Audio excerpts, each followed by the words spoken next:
Hello guys! What a happy and good morning sa province life. Ayan, mag-ikot-ikot na naman tayo. Alam na alam kung gustong-gusto nyo talagang panoorin yung buhay sa bukid, buhay sa province, the nature vibes, yan. Lalo-lalo na maganda naman ang agos ng ilog. Yan, tingnan nyo guys, ang ganda na naman ng ilog natin. Sarap maligo sa umaga. Tingnan niyo at nasikat ng araw. Yan. Yan, ang ganda tingnan. Masarap maligo.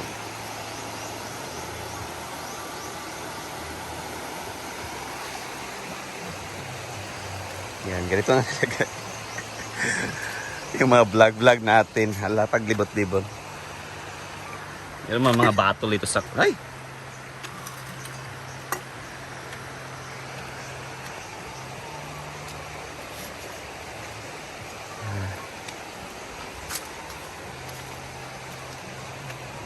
Okay lang magpainit sa morning dahil vitamin C naman to. Yan.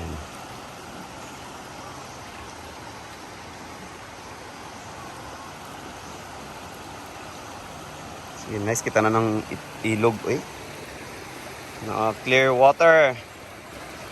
Meaning it's clean water. Yan. Diretso na tayo sa may pool. Tingnan natin yung update ng pool.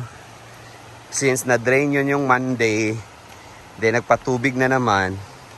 So ngayon, early Wednesday, ano na update? Gaano kadami na yung pool? So, tingnan natin.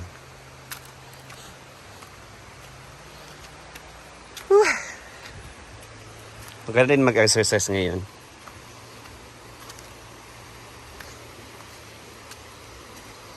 Diyan, ilog vibes. Dito naman sa taas is swimming pool vibes.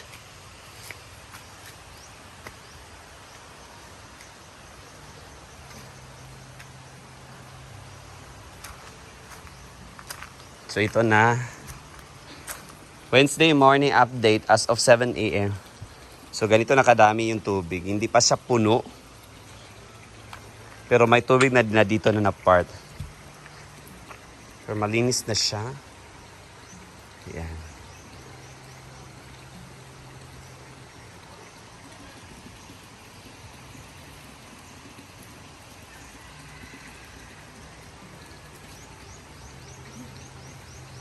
Yan.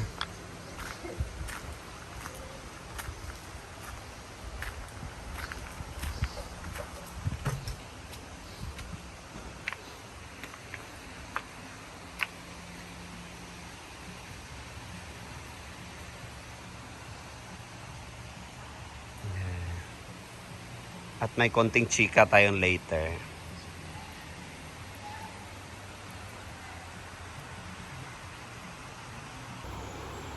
Yes, ang chika sa umaga is...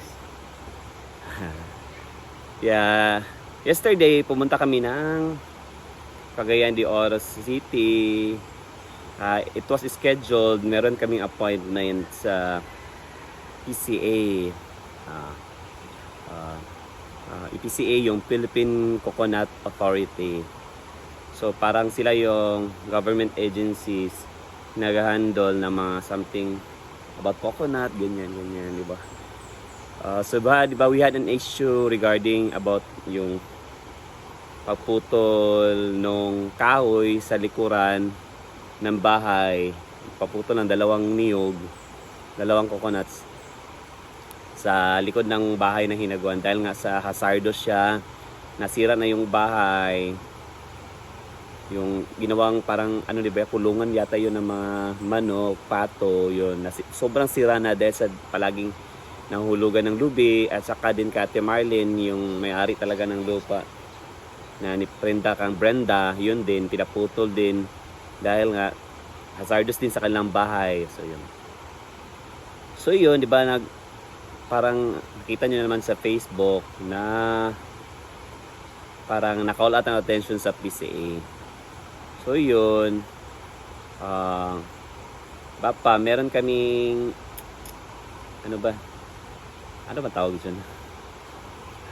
Papa, nagawang something ganyan dahil nga mention ito ng PCA about sa yung pagputol ng niyog. So kinall out kami ng PCA dahil nga yun na pinutol nga na niyog. Dahil sa batas pala kahit isa or ilan niyog, dalawa o isang niyog lang yan, dapat pala na meron permit kahit sa inyo yung lupa. So yun, pinatawag kami ng PCA. Wala naman nagsumbong sa amin regarding doon na may napaputol or any here kapitbahay, something ganyan, o may si Brenda na sumbong doon. Kinulautan talaga kami ng PCA dahil marami nagme-mention sa kanila, and as their trabaho na ganyan, so they need to comply, they need to act regarding the situation. So, pumunta kami doon, ganyan. So kinulaut si Brenda. So yun, it's a warning for us talaga na whenever magputol tayo ng mga niyog, ganyan, we need to have a permit. We need to go to PCA and ask the permit, then coordination with the barangay. So yun, sabi niya, warning lang daw sa amin noon. Pero na-defend na naman namin, naintindihan na naman nila na hazardous kasi yung area, marami ma-discussion na tao, mahulugan ng lobby. But despite from that, talaga, we need to ask permit talaga. So na-defend naman namin, hindi kami dispensa sa ganyan. So it's a warning for us. Then ang proper pala na proseso is once puputol tayo ng mga niyog, and we need to ask permit sa PCA. Punta kayo sa any offices near you. Sa amin sa Cagayan de Oro City, punta kayo doon. I think nasa 300 to 400 lang naman yung permit. Then 220 to 40 pesos yung permit. Then mag-coordinate sa barangay. Then anytime pwede ka na makapagputol ng niyog kahit i-video mo pa. Yun lang kasi is nagputo si Brenda na niyog, na video kasi yan. Si Brenda, alam niya naman, sikat. Meron ding mga basher doon na nagme-mention sa PCA, ganyan.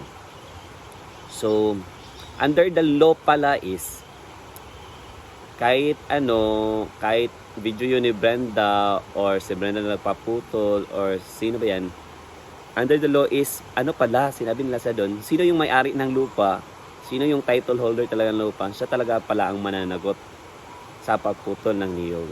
Since pala doon, kaya kung ikaw may-ari ng lupa, hindi mo pa na-transfer sa nagbili sa iyo, ikaw talaga ang mananagot pa ng violation na yun.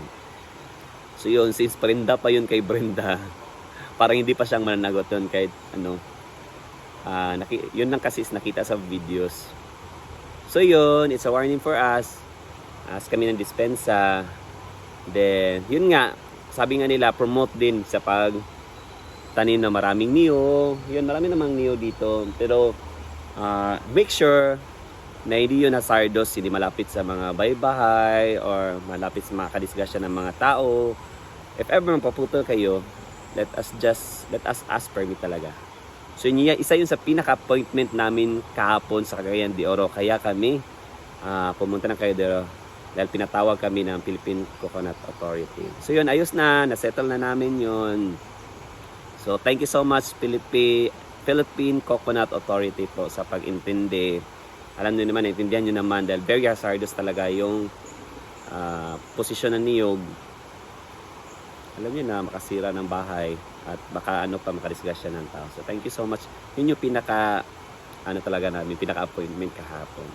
Malalaman nyo rin yan sa vlog ni Brenda. So yun yung chika. Kaya kami pumunta mo, tinatawag kami ng Philippine Coconut Authority. So yan, ikot-ikot na naman with konting chikahan sa bukid.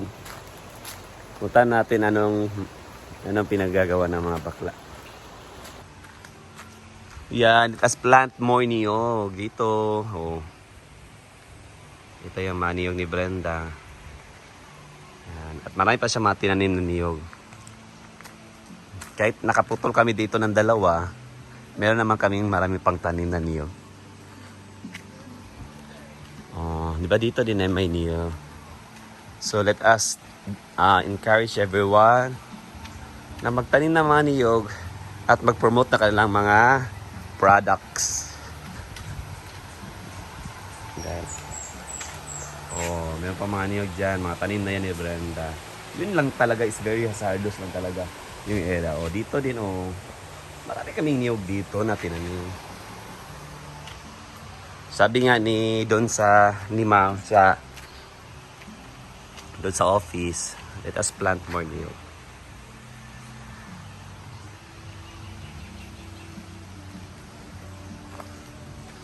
Doon din, meron din mga niyog. Meron kaming mga niyog dito, marami. Yun lang yun talaga is very hazardous yun. Yan. Doon din, marami din niyog doon. Ito, hindi to niyog. Yan, dito din, oh.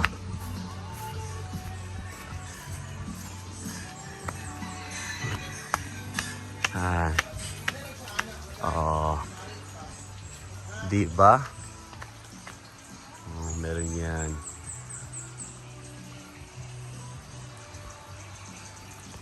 So yan.